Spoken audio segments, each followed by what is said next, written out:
Abbott आबाद के इलाके कलंदर आबाद के गांव में आग लगने से लकड़ी के मकान राख में तब्दील। 9 अफराद मलबे तले दब गए, 7 लाशें निकाल ली गईं। कागजात नामजदगी जमा कराने का आज आखिरी दिन। कराची के हल्का NA 242 बल्दिया टाउन में शहबाज शरीफ और मुस्तफा कमाल आमने सामने।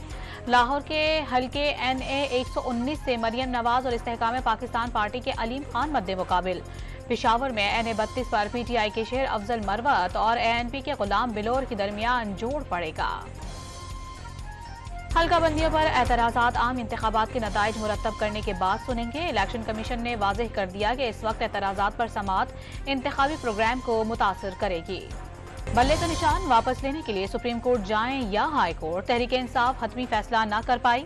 इलेक्शन कमीशन का हुक्मनामा मंगल को चैलेंज किया जा सकेगा। बैरिस्टर गौहर अली खान ने बल्ले का निशान छीनना साजिश करार दे दी। गाजा में इसराइल की वहशियाना बमबारी, 24 घंटे में मजीद 200 फलस्तीनी शहीद। सेहूनी जारहियत का निशाना बनकर गाजा में मौजूद 5 इसराइली यरगमाली भी मारे गए।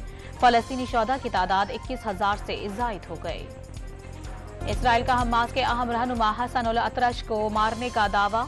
हसन उल अतरश पर हमास को हथियार फराहम करने का इल्जाम। इसराइल ने फलस्तीनियों की नस्लकुशी के लिए गाजा में 2000 पाउंड वजनी बम गिराए। अमरीकी अखबार की तहकीकाती रिपोर्ट में इंकशाफ। कराची के इलाके शेरशाह में पुलिस से मुकाबले के बाद डाकू जख्मी हालत में गिरफ्तार, साथ ही फरार होने में कामयाब। और अमरीकी शहर ओकाला के शॉपिंग मॉल में फायरिंग, एक शख्स हलाक, मुतादिद जख्मी। पुलिस ने वाक़े को टारगेटेड हमला करार दे दिया।